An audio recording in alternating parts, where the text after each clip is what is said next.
Good morning, my dear friends. Today is 8th of September 2021, Wednesday. Hindi में हम इसको बुधवार कहते हैं. Let's begin our morning assembly by Gayatri Mantra. So fold your hands, close your eyes.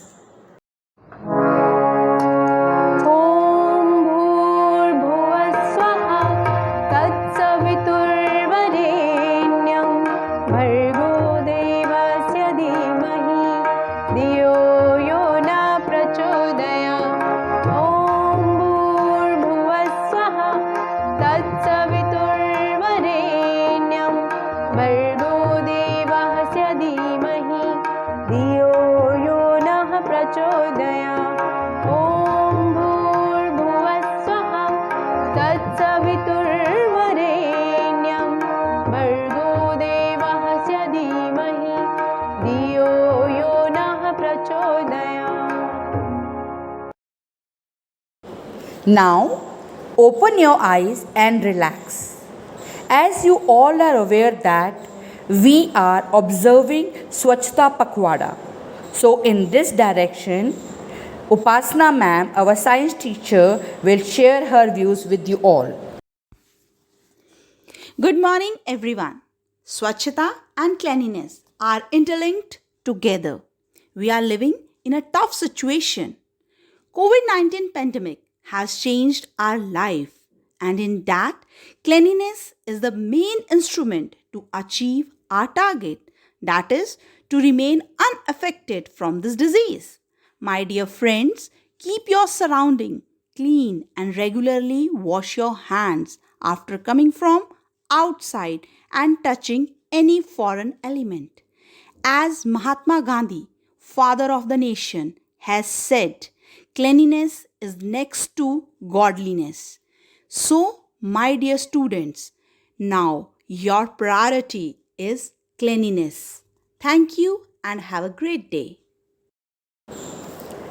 बच्चों को अगर कहानी के माध्यम से कुछ समझाया जाए तो जल्दी समझ आ जाता है ना? ये बात तो आप सभी मानेंगे.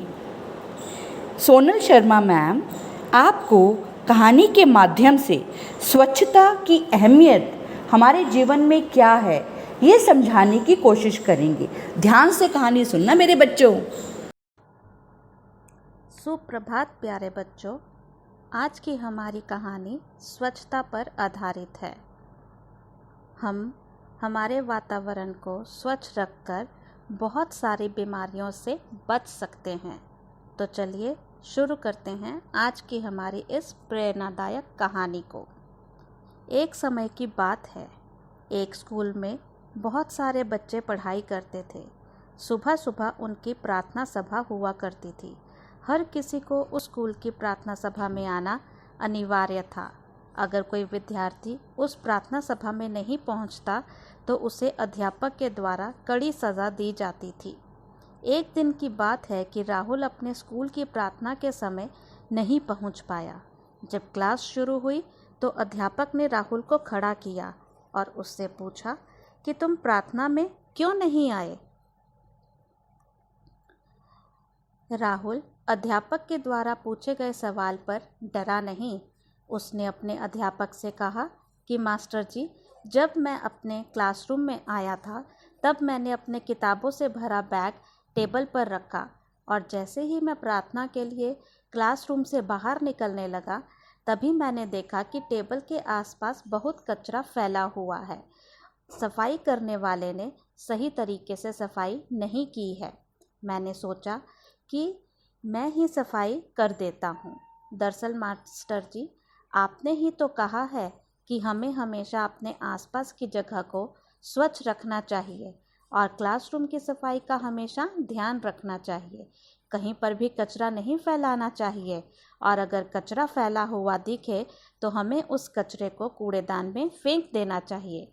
मुझे आपके द्वारा बताई हुई ये बात याद आई और मैंने प्रार्थना में जाने से ज़्यादा अपने क्लासरूम की सफाई करना उचित समझा और मैंने अपने क्लासरूम की सफाई की. राहुल की बात सुनकर उनके अध्यापक बहुत ही खुश हुए उन्होंने उसकी बहुत प्रशंसा की और सभी छात्रों से भी अपने आसपास के वातावरण को स्वच्छ रखने के लिए प्रेरित किया। वाकई में हम सभी को भी कहीं पर भी कचरा दिखे तो उसको कूड़ेदान में डाल देना चाहिए और बहुत सारी आने वाली बीमारियों से खुद को बचाना चाहिए और इसमें दूसरों का भी सहयोग करना चाहिए। धन्यवाद। आपका दिन मंगलमय हो। The 8th of September was proclaimed as International Literacy Day by UNESCO in 1966 to remind the international community of the importance of literacy for the society. And we all are working hard in this direction. So, to tell the importance of Literacy Day, Kalpana ma'am will express her views. My dear students, Literacy Day is celebrated all over the world on 8th of September, and this was started by UNESCO to give special importance to enhance the literacy among the general masses. Let me tell you, what do we mean by literacy? When a person learns to read, write and understand, that means literacy. Kerala is the first state of our country which has achieved the target of 100% literacy, and we all should support the cause. क्योंकि आपने तो सुना ही होगा, पढ़ेगा India तभी तो बढ़ेगा India. So my dear young friends, you should also learn and understand better and try to help the children who want to study by donating books or by providing them material.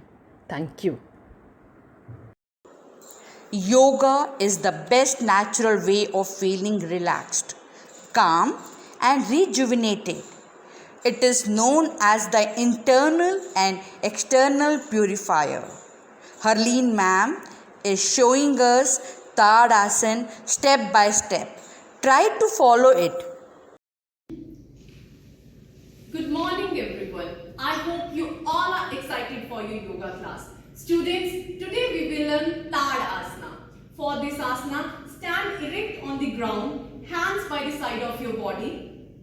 Inhale. Interlock your fingers with palm facing outward. Exhale. Stretch your body upward. Come on your toes. Hold for few seconds. Now slowly release the asana. Benefits of Tadasana.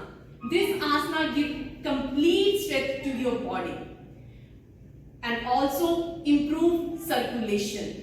Perform this asana on your daily basis. Thank you. स्वच्छ रहेगा India तो स्वस्थ रहेगा India, स्वस्थ रहेगा India तो पढ़ेगा India, पढ़ेगा इंडिया तो आगे बढ़ेगा इंडिया।